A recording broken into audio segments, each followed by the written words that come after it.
వీక్షకులందరికీ నమస్కారం. గృహారంభము గృహప్రవేశాది క్రతువులు జీవితంలో చాలా ముఖ్యమైనటువంటివి. అంటే జీవితంలో ఎవరు ఏదైనా ఒక అచీవ్మెంట్ ఉంది అంటే పలానా వాడు ఇంత కష్టపడి జీవితంలో ఒక ఇల్లు కట్టుకున్నాడనో, లేదా వాడు సంపాదించినటువంటి ధనమంతా పోగేసి ఇల్లు కట్టుకున్నాడు, పెళ్లి చేశాడు, ఇటువంటివి చెప్తూ ఉంటారు. అలా గృహారంభము అంటే ఎవరైనా ఇల్లు కట్టుకునేటువంటి వారు ఉంటారు, శంకుస్థాపన చేయాలి. ఇక ఇప్పటి నుండి అనగా ఈ వైశాఖ మాసంలో ఇవాళ 15వ తారీఖు లగాయితు ఇక శంకుస్థాపన చేయడానికి యోగ్యమైనటువంటి ముహూర్తాలు ఇవి కూడా లేవు. ఎందుకంటే ఈ వాస్తుకర్తరి కానీ, లేదా ఈ డొల్లు కర్తరి అంటారు, చిన్న కర్తరి, పెద్ద కర్తరి, ఇవన్నీ కూడా వచ్చేసాయి. దీని తర్వాత జ్యేష్ఠ మాసం వచ్చింది. అంటే మే 28వ తారీఖు నుండి జూన్ 25వ తారీఖు వరకు ఈ వాస్తుకర్తరిలో వాటిల్లో శంకుస్థాపనలు అవి చేయకూడదు. అలాగే జ్యేష్ఠ మాసంలో శంకుస్థాపన అస్సలు చేయకూడదు. జ్యేష్ఠాయాం మరణం ధ్రువం అన్నది అంటే ఇది యజమానికి మృత్యు సంబంధమైనటువంటి దోషానికి అవకాశాన్ని కల్పిస్తుంది. పాపం చాలా మందికి తెలియక జ్యేష్ఠ మాసంలో శంకుస్థాపనలు చేసుకుని ఆ ఇళ్ళు పూర్తి అవ్వక, శంకుస్థాపన చేసిన యజమాని అసలు జీవించి ఉండక చాలా ఇబ్బందులు పడ్డటువంటి సందర్భాలు ఎక్కువ గమనిస్తూ ఉంటాం.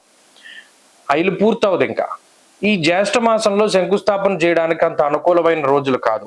ఇక ఆ తర్వాత వచ్చేటువంటి ఆషాఢ మాసం అనగా జూన్ 26 దగ్గర నుండి జూలై 24 వరకు కూడా ఆషాఢే గోకులం హంతి అన్నాడు. ఆషాఢ మాసంలో కూడా శంకుస్థాపనలు అవి చేయరు. అది శూన్య మాసము.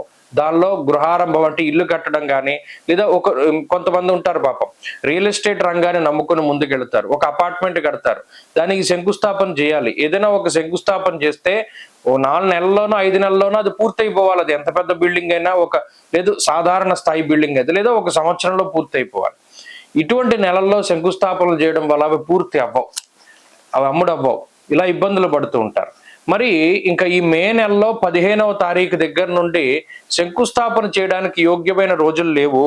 మళ్ళీ శ్రావణ మాసంలో ఉంటాయి. అంటే జూలై 25వ తారీఖు నుండి ఆగస్టు 23వ తారీఖు వరకు ఈ శ్రావణ మాసమే గృహారంభానికి శ్రేష్టమైనటువంటి మాసము.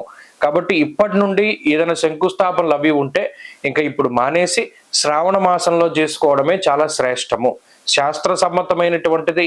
అలాగే శ్రావణ మాసంలో శంకుస్థాపన చేయడం ద్వారా శ్రావణే పుత్రవర్ధనం అన్నారు. అంటే ఆ ఇంట్లో వంశవృద్ధి జరుగుతుంది అనేటువంటిది శాస్త్రంలో చెప్పినటువంటి మాట. కాబట్టి ఈ విషయాన్ని దృష్టిలో పెట్టుకోండి.